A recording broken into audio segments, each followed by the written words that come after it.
கர்த்தருக்கு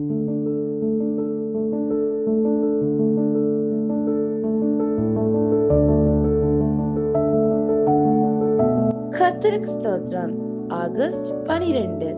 கிறிஸ்துக்குள் பிரியமானவர்களே, அனுதினமும் தேவனோடு.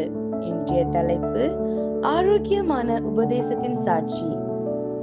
நீயோ ஆரோக்கியமான உபதேசத்துக்கு ஏற்றவைகளை பேசு. தீத்து 2 அதிகாரம் 1 உங்கள் வார்த்தைகள் எதை உருவாக்குகின்றன? நாம் எல்லோரும் ஒரு நாளில் நூற்றுக்கணக்கான வார்த்தைகள் பேசுகிறோம். ஆனால் உங்கள் வார்த்தைகள் உண்மையில் எதை உருவாக்குகின்றன? அவை வாழ்க்கையை கட்டியெழுப்புகிறதா அல்லது உறவுகளை இடித்து தள்ளுகிறதா? அப்போஸ்தலனாகிய பவுல் விசுவாசிகள் இனி சண்டைகளையும் குழப்பங்களையும் ஏற்படுத்தும் வார்த்தைகளை அல்ல, சமாதானம் அளிக்கும் சத்தியங்களை மட்டுமே பேச வேண்டும் என்று அறிவுறுத்துகிறார். நாம் ஒவ்வொரு முறையும் பேசும்போது நாம் பேசுவது ஆரோக்கியமானதா, அன்பை வளர்க்குமா, சமாதானத்தை ஏற்படுத்துமா, குடும்பத்தை கட்டுமா என்று உங்களை நீங்களே ஆராய்ந்து பார்க்க வேண்டியது அவசியம்.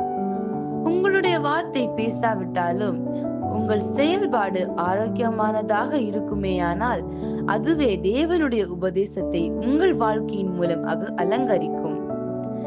பிறரிடம் கோபமோ கடுமையோ காட்டாமல் கண்ணியத்துடன் பதிலளித்து சமுதாயத்தில் நம்முடைய நன்னடத்தையின் முன்மாதிரியை ஏற்படுத்த வேண்டும்.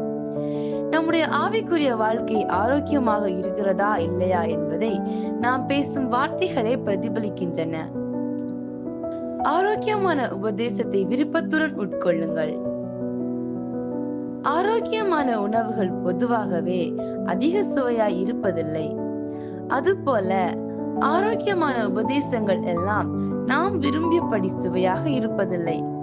கடினமாக இருந்தாலும் அதை தேவனுடைய மருந்தாக கருதி விருப்பத்துடன் உட்கொள்ள வேண்டும்.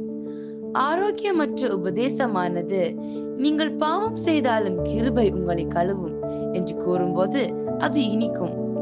ஆனால் ஆரோக்கியமான உபதேசமானது நீங்கள் தெளிந்த புத்தியோடு பாவத்தை வெறுத்து வாழ வேண்டும் என்று கூறும்போது அது கடினமாக தோன்றும். ஆனால் அது விரும்பி உட்கொள்ளும் போது ஆவிக்குரிய வாழ்க்கை வளம் பெறும். ஆரோக்கியமான உபதேசத்தை உள்ளே எடுங்கள். ஆரோக்கியமான வார்த்தைகளை வெளியே விடுங்கள். உங்கள் வாழ்க்கை தேவனுடைய உபதேசத்தின் ஆரோக்கியத்திற்கு ஒரு சான்றாக இருக்கட்டும். ஆமென்.